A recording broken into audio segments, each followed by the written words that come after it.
Hey everybody, it's Trigger Bar Philosopher. Welcome back out to the channel. Today we got a great episode. We're going to be taking a look at the Canik Mete SFT in their Battleworn Arctic setup. Should be a good time. Let's get to shooting.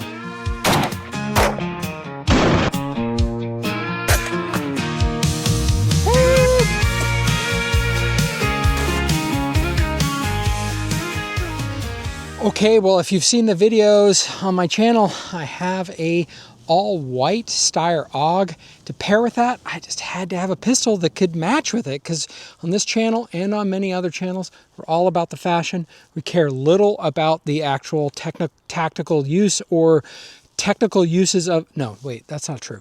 All we care about is the technical uses of the guns, and so we're going to be testing that out today. We're first and foremost going to test, will this gun run? Is it reliable? We'll talk a little bit about some of the features and see how this performs for us today. Starting off, I've heard so many great things about the Canik SFT and what you can get for the value of the Canik. Now, I paid just maybe a little more than I should have, because again, I wanted this style gun. I think this came out a little while ago, and they're a little bit harder to find at this point. There are more Arctic camo versions, and I probably should have gotten that one, but this gives a little bit of a Stormtrooper vibe with it as well.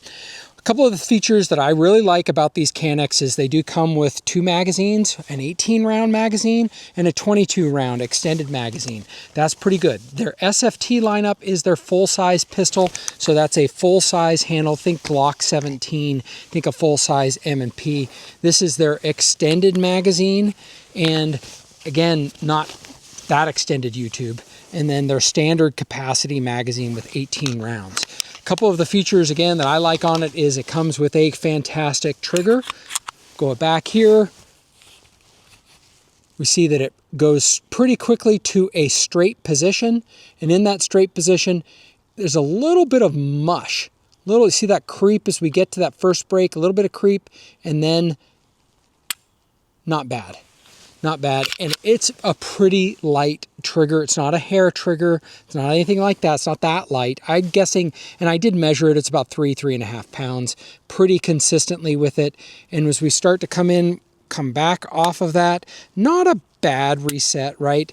We're talking, you know, millimeter, a couple millimeters types of thing. Not bad. Very nice. And I think that lends itself, it also has a great ergonomic design, a la the Walthers, a la the HKs. It has that really cut so that you can get up here on it, get pretty high up on the slide, so that as it is reciprocating back and forth, it's not extending that torque arm and allowing you to rotate and push your shots back too much, and allows you to stay on top of it and keep on top of the recoil. Does come with a pretty nice mag wall. Of course, if you're going to shoot USPSA, things like that, you wouldn't want to do this, because this is not an open division gun by any means. So you'd not want to put it on. Also came with a holster, which is pretty cool. Right? I think maybe that would be great if all guns came with that. A couple of other features that comes with it that are important to me on it is that it is milled directly for an optic, and when you put the screws in, you're putting them into the slide. Now, what it's milled for is the RMSC style footprint, which is sometimes called the Holosun K style footprint. Again, that's just when you're looking to see what dot you should mount on your optic, you need to Google what footprint the optic or the gun or the slide supports. This is very specific for this K style, and that's good because it's going to give you a very narrow slide up here, and the K footprints fit it very nicely. They don't hang up over the edge. And again, on top of here, I have the Vortex Defender CCW. Now, what's hilarious about this is that I started putting some screws into this for this Vortex into this gun to mount it, and I put the wrong screws in from a different optic, and I cracked the window on this Vortex CCW Defender. I felt stupid. I wrote to Vortex. They have a VIP warranty service, allegedly, and I put in on there exactly what I did. Hey, I put the wrong screws on here, and it cracked the back of the glass. They sent me a reply within 2 hours of me submitting it and said, send it back in. I sent it back, and they gave me a label. I sent it back in the next day, brought it to my post office, printed the label, put it on top of the box, shipped it back. Within a week, I had this back, a new one, a brand new one back in my possession. I mean, yeah, that's best customer service on an optic that I've ever seen. So again, I'm not sponsored by Canik, by Vortex, by anything. I'm trying to be sponsored by Kuyu, but they don't care about me because, you know, whatever. But here we are again back onto the fashion channel. So with this gun, I think it's a great setup. I'm happy with the Vortex CCW. I haven't had problems other than ones that I have caused with it. That's enough yapping. I've shot it once before when I was doing a little bit of jokey fun stuff with the Steyr. We're going to shoot it just a little bit more. We'll get this new dot dialed in and we'll see what this thing can do. A couple other features that you might notice. It does have slide releases on both sides, so it's ambi. It looks like the mag release can be swappable from left to right. Funny enough, I am left-handed, but I shoot right. That's because I'm right-eye dominant. Let me rephrase that. That's because I was right-eye dominant. Now I'm becoming left-eye dominant, but still, that's, you know, my vision focuses back and forth. That's why you'll see me sometimes squint this left eye when I'm trying to see the dot, because sometimes I can see two dots, which is never a good thing. We're going to see what we can do out here at 10 yards. We'll see what this dot is zeroed at first up.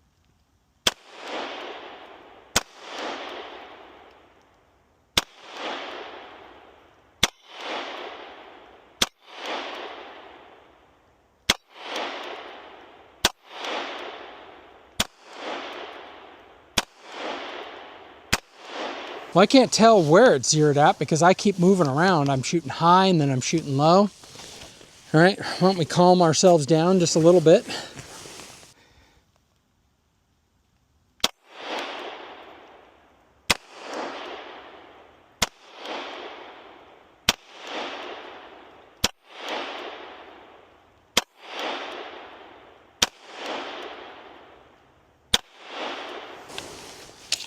All right, definitely I feel like it can move up just a little bit.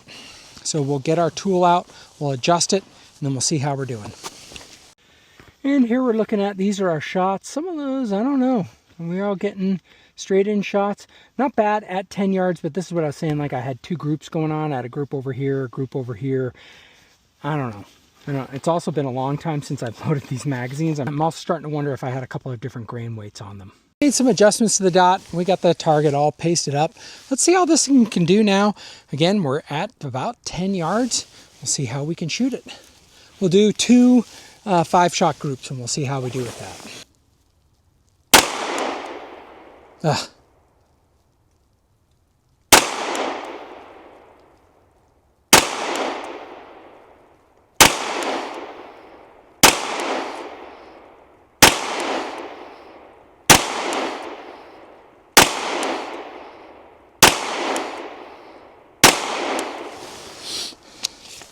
I don't know. I'm not shooting it real good. All right, let's try again. I definitely shot more than 5 shots, but we'll try and see what the heck's going on over here.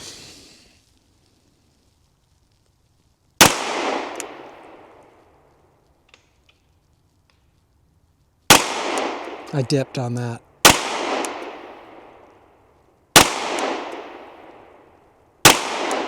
And I dipped on that. It's me. I don't know why. I don't know why. Let's go down and take a look at that. I'm just not shooting this real well today. Don't know what it is. Could just be today, could be the gun.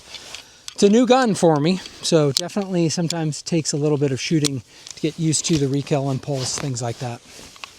Here's the two groups that we're talking about. I had 1, 2, 3, 4, 5, 6, 7, 8, 9, 10, I think over there. And then this one, I think I had 6. I had 1, 2, 3, 4, all pretty good. And then 2 when I was like, nah, those were the ones that I was pulling down. Again, we're at 10 yards. So for me, this is probably within the realm. I'm going to pull stuff at 10 yards. That's just the way it happens. Okay, we got some steel down range. See how we can do, and we just start going a little bit faster.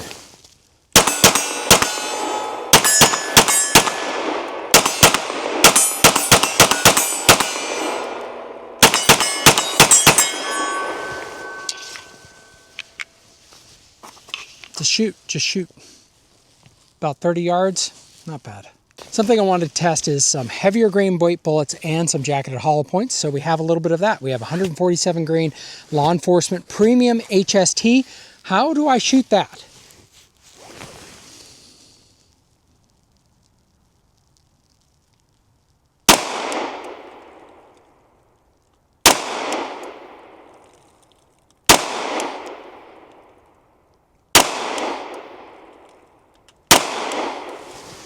All right, let's go down, check it out.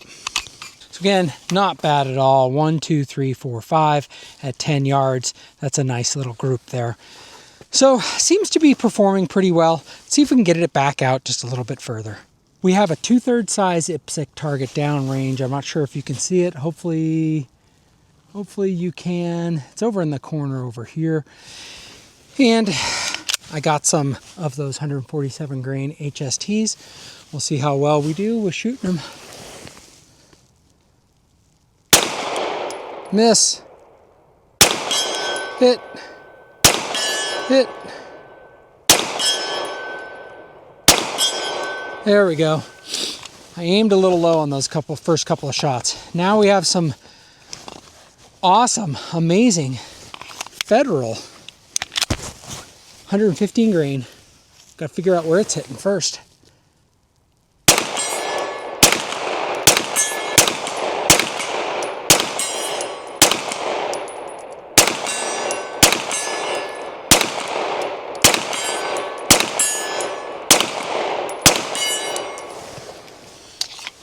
Not bad. I've shot better, but not bad. I was just going fast. It's pretty good. Really liking this pistol. It's going to take some getting used to. The trigger is very nice and light. There's a lot of great features on it that I didn't even go over. It has a loaded chamber indicator, or not loaded chamber. It has a cocked. It actually has an indicator. You can look down through there to see if you can see the brass or the silver. But then back here you can see if the striker is again, this is cleared, but you can see this little thing right here, this indentation. Right there. When that trigger goes down, that's in, so you know if your gun is cocked. Okay, just a quick little introduction review of the Canik Mete SFT. The color of it really has nothing to do with the performance of it, and it seems to be a nice trigger. You get quite a bit of value with these Canik pistols. We're going to have to shoot a lot more rounds in this to see whether you're getting that value or not, or whether or not they are reliable. I can't comment that. Many of you own them. Put in the comments below how many rounds you have on yours and how reliable it's been for you. I've had no malfunctions with this. I have, counting today, counting the other times, probably 150 rounds on it. So really not much on it so far. We'll do some more shooting with it, and we'll definitely have it out when we do some more Styrog videos. But I think it's a great performer. I think it's definitely something, look, if you want more full features and this is your kind of a first gun owner and you don't want to spend a whole lot on it, I think this is a great option. If you are looking for value, you know, this is pretty good. And I think Canik is starting to make some of these in the US. This was made in Turkey. That comes with its own set of maybe issues that you may be against or maybe for, but you're going to have to work that out on your own. So far, in terms of function, in terms of how it runs, how it shoots, all those things, it's a great pistol. It's a 9mm pistol. Pretty, you know, very nice capacity on it for what you get. I love some of the design decisions that they made, especially with the optics mounting solution that they have with it. You can barely see the optics, just barely, like on a lower 1/16 or something. You see the top of the front sight and the top of the rear sight. So if your dot goes down, you can get kind of an accurate picture with it. Let me know what you guys think about the Canik brand. Let me know what you guys think about the SFT from Canik. Hope everyone has a great week, and let's get to shooting. From pistols to rifles, we'll take on the best. Review and each weapon, put them to the test. With revolvers and shotguns, we'll break it all down. The Second Amendment protects from the crown. Living for freedom.